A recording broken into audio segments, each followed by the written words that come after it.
నమస్కారం అండి.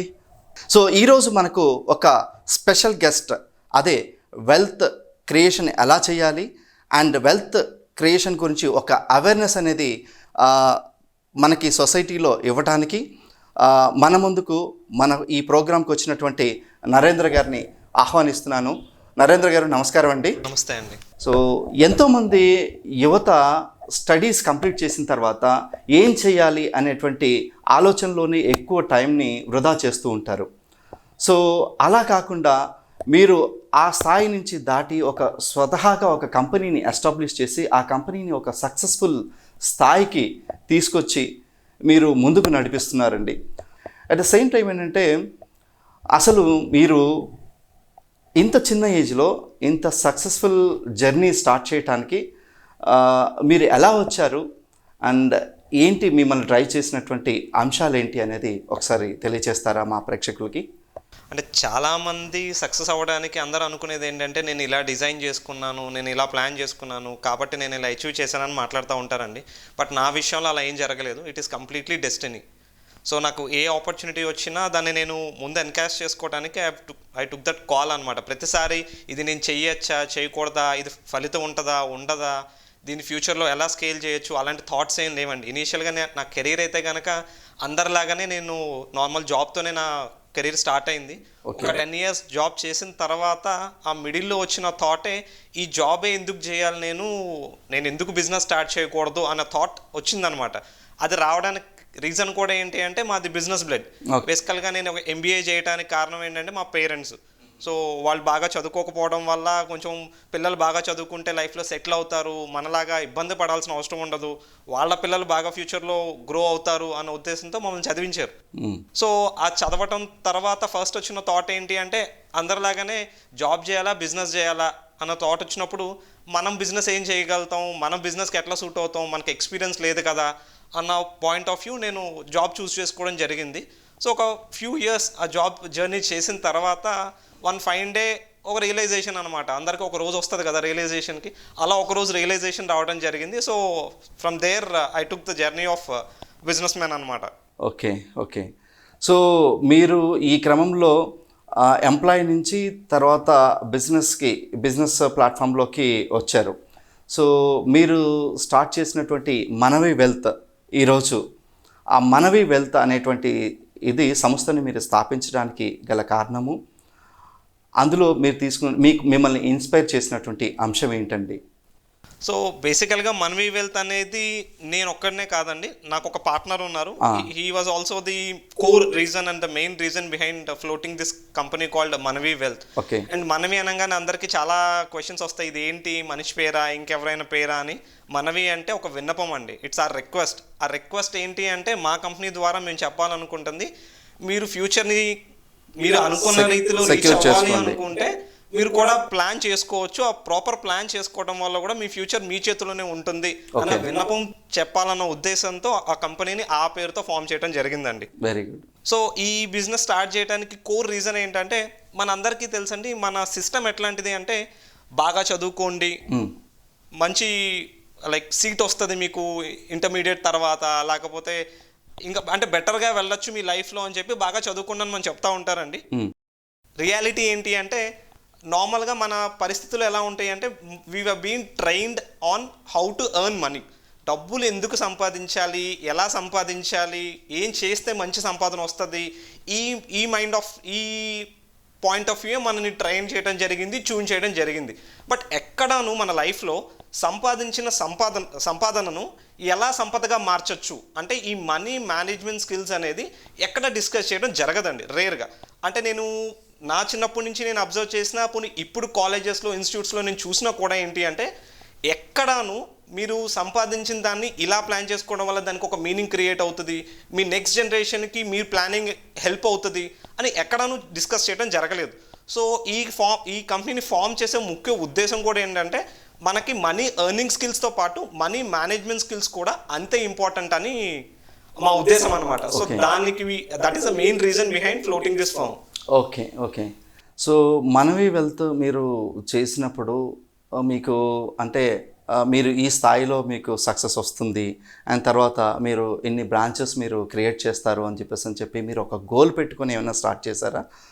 సో అసలు ఈ ప్రొఫెషన్లోకి రావటమే ఒక డెస్టినేషన్ అని అన్నాను కదండి. అవును. అలాగనే ఈ ప్రొఫెషన్ని ఇంత స్కేల్ చేయొచ్చు అనేది అయితే నా విజన్ కాదండి. ఫ్రాంక్లీ స్పీకింగ్ నా పార్ట్నర్ విజయ్ మల్లిపెద్ది ఎవరైతే ఉన్నారో తన విజన్ అన్నమాట. సో ఇనీషియల్ డేస్ లో మేము ఇది ఇలా ఫ్లోట్ చేద్దాము, దీనికి ఆపర్చునిటీ ఉంది, స్కేల్ చేయడానికి అవకాశం ఉందని తను చాలాసార్లు చెప్పున్నారు. కానీ నేను నమ్మిందల్లా ఏంటంటే తన విజన్ ని, సరే తను అంత కాన్ఫిడెంట్ గా నమ్ముతున్నారు, నాకు కూడా ఆపర్చునిటీ కనిపిస్తుంది ఎంతో కొంత, సో అసలు ముందు స్టార్ట్ చేద్దామని చెప్పి జర్నీని స్టార్ట్ చేయడం జరిగిందండి. సో విత్ 1% విజన్ ఏదైతే ఉందో, ఎక్కడైనా మనం మాట్లాడుకునేది 1% విజన్ నుంచి పెద్ద ఆర్గనైజేషన్, పెద్ద ఎంపైర్లు క్రియేట్ అవుతాయి. సో ఆ ప్రాసెస్ లో కరెంట్లీ ఒక ఎంప్లాయీతో స్టార్ట్ చేసిన మా జర్నీ ఇప్పుడు 15 ఎంప్లాయీస్ దాకా స్ప్రెడ్ అయింది. అసలు బ్రాంచెస్ లేని దగ్గర నుంచి మేము ఇప్పుడు 3 బ్రాంచెస్ కి మేము స్ప్రెడ్ అవడం జరిగింది.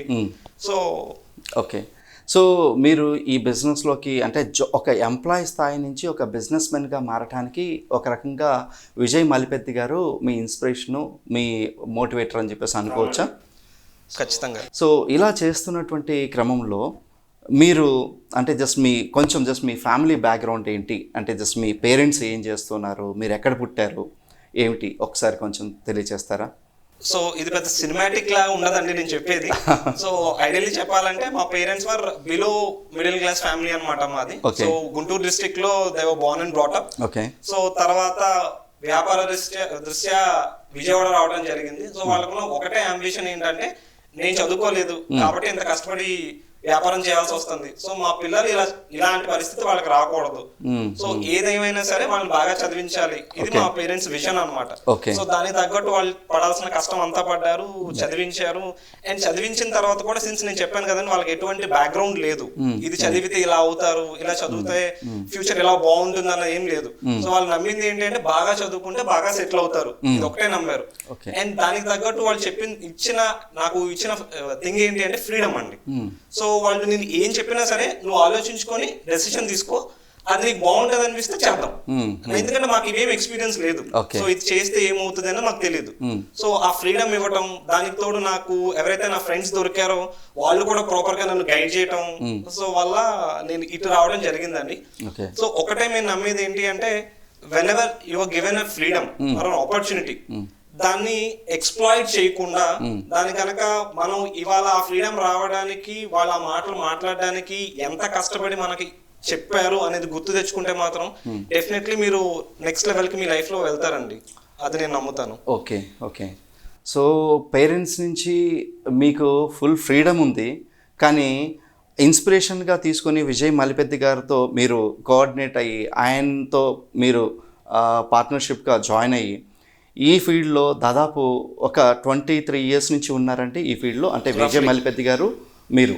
అవునండి. అండ్ మీరు 16 ఇయర్స్ నుంచి ఈ ఫార్మ్లో కంటిన్యూ అవుతున్నారు.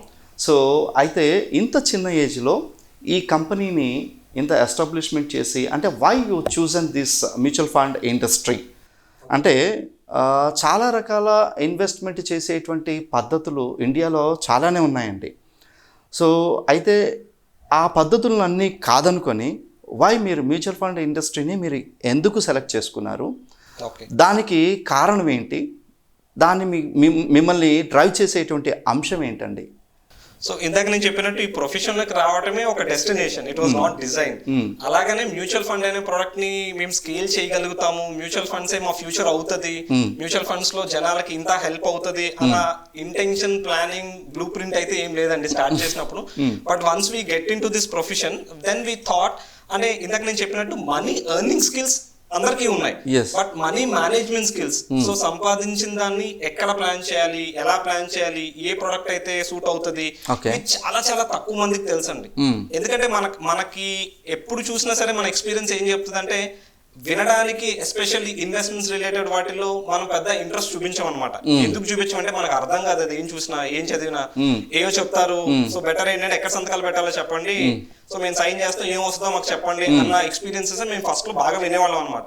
సో అలా మన పేరెంట్స్ చేశారు, అలా మనము చేస్తాం, ఇప్పుడు అదే అలానే కంటిన్యూ అయితే ఈవెన్ మన పిల్లలు కూడా ఎక్కడ సంతకాలు పెట్టాలని చెప్పండి అనే పరిస్థితి వస్తుందేమో అన్న చిన్న భయంతో మేము అనుకుంది ఏంటంటే, ఈ ఫైనాన్షియల్ ఎడ్యుకేషన్ అనే ఎరీనాని మేము ఎంచుకున్నామండి.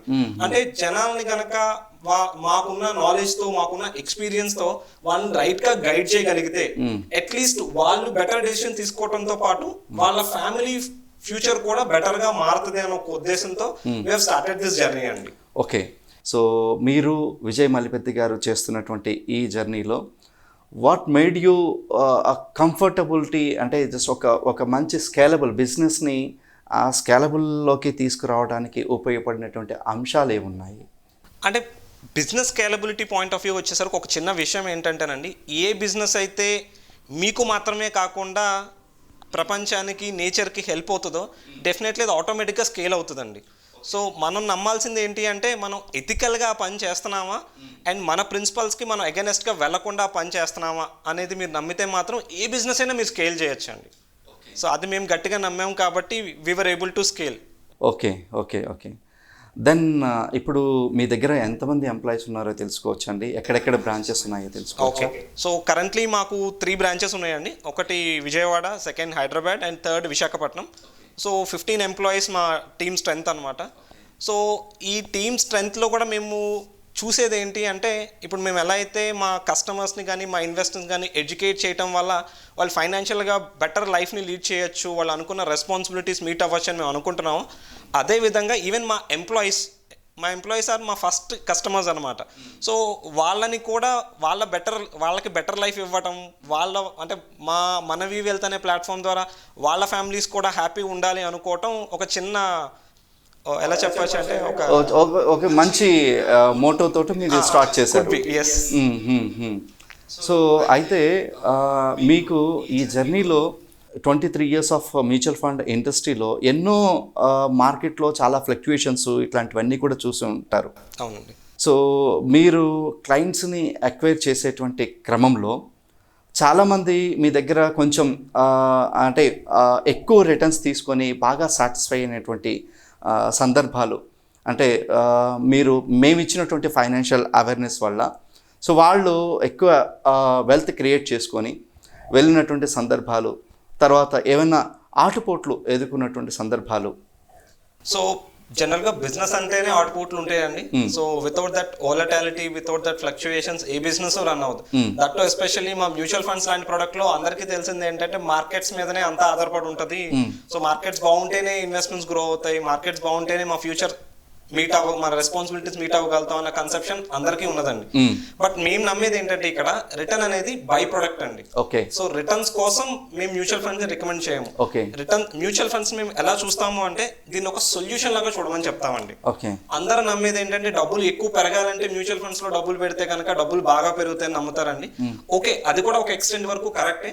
బట్ మ్యూచువల్ ఫండ్స్ లో మీరు ఇన్వెస్ట్ చేయడానికి మీరు మ్యూచువల్ ఫండ్ లో చూడాల్సింది ఏంటి అంటే నా అవసరానికి ఇది ఎంత వరకు సపోర్ట్ చేస్తుంది అనేది మీరు ఫస్ట్ చూడాలండి. అంతేగాని నాకు దీంట్లో ఎక్కువ రిటర్న్స్ వస్తాయా, తక్కువ రిటర్న్స్ వస్తాయా, ఎక్కువ రిస్క్ తీసుకున్నానా అనేది సెకండరీ అంటానండి. సో నార్మల్ గా చెప్పాలంటే ఇక్కడ మన కంట్రీలో చాలా ఫైనాన్షియల్ ప్రొడక్ట్స్ ఉన్నాయి. సేవింగ్స్ అకౌంట్స్ ఉంటాయి, పోస్ట్ ఆఫీస్ అకౌంట్స్ ఉంటాయి, ఇన్సూరెన్స్ ప్లాన్స్ ఉంటాయి, చాలా ఫైనాన్షియల్ ప్రొడక్ట్స్ ఉన్నాయి. వీటిలో ఏది మంచిది, ఏది మంచిది కాదు, ఎందుకు మ్యూచువల్ ఫండ్సే మంచిది అని మీరు నన్ను క్వశ్చన్ అడిగితే సో నేను చెప్పేది ఏంటంటేనండి మ్యూచువల్ ఫండ్సే మంచిదని నేను చెప్పానండి. సో ప్రతి ప్రొడక్ట్ మంచిది. సో ప్రతి దానికి ఒక పాజిటివ్ ఉంటుంది, ఒక నెగిటివిటీ ఉంటుంది. అంటే లైక్ ప్రోస్ ఉంటాయి, కాన్స్ ఉంటాయి. సో అది కస్టమర్ యొక్క రిక్వైర్మెంట్ ని బట్టి అది వాళ్ళకి సూట్ అవుతుందా లేదా అనేది డిసైడ్ చేయాలి తప్ప రిటర్న్స్ ఏదైతే ఎక్కువ ఇస్తుందో అది మనకు సూటబిలిటీ ప్రొడక్ట్ అనుకోవటం పొరపాటు అండి. Right, okay. అంటే ఇలా మీరు అంటే జనరల్గా మ్యూచువల్ ఫండ్లో ఎవరైనా వస్తున్నారంటే ఇందాక మీరు చెప్పినట్టుగా ఏదో ఎక్కువ రిటర్న్స్ జనరేట్ చేద్దాం అనేటువంటి ఉద్దేశంతోనే వచ్చి ఉంటారు. అవును. సో ఇంత జర్నీలో మీరు ఎక్కువ రిటర్న్స్ ఇచ్చినటువంటి కస్టమర్లు సాటిస్ఫై అయినట్టు, అంటే రాదర్ దాన్ సే దట్ ఎక్కువ రిటర్న్స్ అనే దానికంటే కూడా ఎక్కువ సాటిస్ఫైడ్ అయినటువంటి కస్టమర్స్ మీ దగ్గర ఏమన్నా కొన్ని ఎగ్జాంపుల్స్ ఏమైనా ఉంటే కనుక చెప్పగలరా? అంటే పర్సన్ పేర్లు అవసరం లేదండి, జస్ట్ ఓన్లీ రిటర్న్ చాలా ఎగ్జాంపుల్స్ ఉన్నాయండి. ఇక్కడ మేము కస్టమర్ యొక్క సాటిస్ఫాక్షన్ ని రిటర్న్స్ తో మేము కొలవం అండి. మా కంపెనీలో మేము కొలిసేది ఏంటి అంటే వాళ్ళు అనుకున్న డెస్టినేషన్, వాళ్ళు అనుకున్న గోల్ కనుక రీచ్ అవ్వగలుగుతారు అన్న నమ్మకం వచ్చిందా, ఒకవేళ రీచ్ అయ్యారా అనే దాన్ని బట్టి మేము మా సక్సెస్ ని మేము మెజర్ చేస్తాం అనమాట. సిన్స్ మీరు వెల్త్ గురించి అడిగారు కాబట్టి ఒక చిన్న అడ్వైజ్ అండి. సో నార్మల్గా మనం మ్యూచువల్ ఫండ్స్ని చాలా మంది ఏం చేస్తామంటే ఒక పర్పస్ని డిఫైన్ చేసుకుని దాని గురించి ప్లాన్ చేసుకుని ఆ పర్పస్ అవ్వగానే దీన్ని విత్డ్రా చేసేసి ఆ పర్పస్ని ఫిల్ చేసేస్తాం. సో వెరాజ్ మీరు రియల్ ఎస్టేట్కి వెళ్తే ఏమవుతుందంటే మన తాతల అంటే మన తదనంతరం మన తాతలు ఇచ్చిన ఆస్తులు వాళ్ళ తండ్రులు ఇచ్చిన ఆస్తులు అని మనం మాట్లాడుకుంటా ఉంటాం. బట్ మ్యూచువల్ ఫండ్ ని మాత్రం 5 ఏళ్ల కోసం చేయాలా, 2 ఏళ్ల కోసం చేయాలా, 10 ఏళ్ల కోసం చేయాలని మాట్లాడతాం. బట్ మేము నమ్మింది, మేము చూసింది, మేము చెప్దాం అనుకుంది కూడా ఏంటంటే మ్యూచువల్ ఫండ్స్ ని కూడా మీరు ఒక ఆస్తిలాగా చూడొచ్చండి. ఓకే, ఎందుకు ఒక ఆస్తిలాగా చూడొచ్చు అని చెప్తున్నాను, ఒక చిన్న ఎగ్జాంపుల్ చెప్తానండి. సో మాకు ఒక క్లయింట్ ఉన్నారు. మా క్లయింట్ యొక్క మదర్ 1993లో ఒక మ్యూచువల్ ఫండ్ స్కీమ్ లో 5,000 ఇన్వెస్ట్ చేశారండి. సో అప్పుడుకి మేము ఉన్నామా అంటే మేము లేము, మేము ఇండస్ట్రీలోనూ లేము, మాకు అసలు ఈ ప్రొఫెషన్ కి ఆ ఇన్వెస్ట్మెంట్ కి సంబంధం కూడా లేదు. బట్ ఒక ఫ్యూ ఇయర్స్ బ్యాక్, మేబీ ఒక 6 years బ్యాక్ అరౌండ్ మాకు మా క్లయింట్ కాల్ చేసి ఇలా మదర్ ఇన్వెస్ట్మెంట్ డాక్యుమెంట్ ఏదో కనిపించింది నరేంద్ర, ఇది అసలు ఏంటి దీని పరిస్థితి, ఇన్వెస్ట్మెంట్ ఉందా, ఈ డాక్యుమెంట్ లో ఏమైనా డబ్బులు వస్తాయా, ఒకసారి చూడండి అని చెప్పారు. సో జస్ట్ ఎంక్వైర్, అది కనుక్కుంటే ఆ ఇన్వెస్ట్మెంట్ బతికే ఉంది. సో వాళ్ళు చేసిన ఇన్వెస్ట్మెంట్ 5,000 అయితే అది 3,30,000 రూపాయలు ఉంది. సూపర్. అంటే 1993లో ఇన్వెస్ట్ చేశారండి. ఆ డేటా మా దగ్గర వచ్చేసరికి 2016 ఆ టైంకి వచ్చింది. సో 2016లో మేము ఆ ఇన్ఫర్మేషన్ మా క్లయింట్ కి చెప్పిన తర్వాత హీ ఫెల్ట్ హ్యాపీ. నరేంద్ర బానే ఉంది కదా, తీసేద్దాము, తీసేసి మళ్ళీ ఏమైనా కావాలంటే రీఇన్వెస్ట్ చేద్దామని అన్నారు. జనరల్ గా ఎవరైనా చెప్పే విషయం. లేదు అనుకుంది ఒకేసారి 5,000 3.5 లక్షలు అయింది అంటే he felt very happy. So మేము అడిగిన ఒక క్వశ్చన్ ఏంటి అంటే, సార్ 2 నిమిషాల క్రితం వరకు కూడా ఈ ఇన్వెస్ట్మెంట్ ఉందని కానీ ఇది ప్రాస్పర్ అయిందని కానీ మీరేం తెలీదు.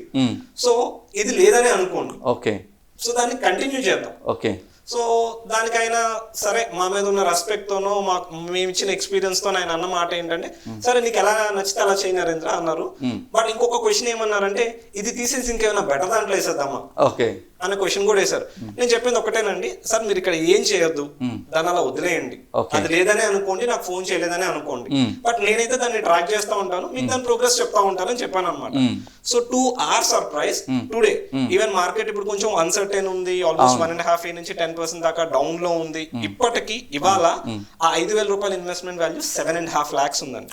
సూపర్ అండి. ఇది ఎగ్జాగరేట్ అని మీకు చాలా మందికి అనిపించండి, బట్ 20 years అనుకోవచ్చా? 29 years. ఓకే. అంటే ఆల్మోస్ట్ 150 times మీ ఇన్వెస్ట్మెంట్ గ్రో అయింది. సూపర్. 5,000 రూపాయలు 7.5 లక్ష అవ్వడం అనేది 150 times గ్రోత్. అంటే ఒక ఆల్మోస్ట్ 30 ఏళ్లలో 150 రెట్లు అసెట్ మల్టిప్లై అయ్యే ఆప్షన్స్ ఏమున్నాయి? జనరల్ గా మనం విప్రోలో ఇన్వెస్ట్ చేస్తే ఎంత అయింది, సత్యంలో ఇన్ఫోసిస్ లో ఇన్వెస్ట్ చేస్తే ఎంత అయిందని మాట్లాడుకుంటూ ఉంటాం కదా. బట్ అక్కడ ఒక స్టాక్ లో మీరు ఇన్వెస్ట్ చేసేటప్పుడు ఏంటంటే you have to understand the company and you have to track the company. ఈ కంపెనీ గ్రో అవుతుందా, ఎందుకు గ్రో అవుతుంది, ఎప్పుడు గ్రో అవుతుంది, దాని రిజల్ట్స్ బాగున్నాయా, ఇవన్నీ మనం చూడాలండి. బట్ మ్యూచువల్ ఫండ్స్ లో మీకున్న అడ్వాంటేజ్ ఏంటంటే మీకు ఆ జంజాట్ ఏం అవసరం లేదు. ఒక మంచి ఇన్వెస్ట్మెంట్ తీసుకున్నారా, దాన్ని మీరు మర్చిపోయారా, రైట్. సో మ్యూచువల్ ఫండ్స్ లో డబ్బులు రావాలి అంటే మీరు మర్చిపోవాలి. సో అప్పుడు మాత్రమే డబ్బులు గ్రో అవుతాయి. రైట్ అండి. వెరీ గుడ్ అండి. నైస్ ఎగ్జాంపుల్ చెప్పారండి. ఇది చాలామంది న్యూ స్టార్టర్స్కిను తర్వాత కొత్తగా ఇన్వెస్ట్మెంట్ చేద్దామని చెప్పేసి అని అనుకునేటువంటి వాళ్ళకి ఒక లైవ్ ఎగ్జాంపుల్ మన నరేంద్ర గారి ద్వారా మన ప్రేక్షకులకు వచ్చింది.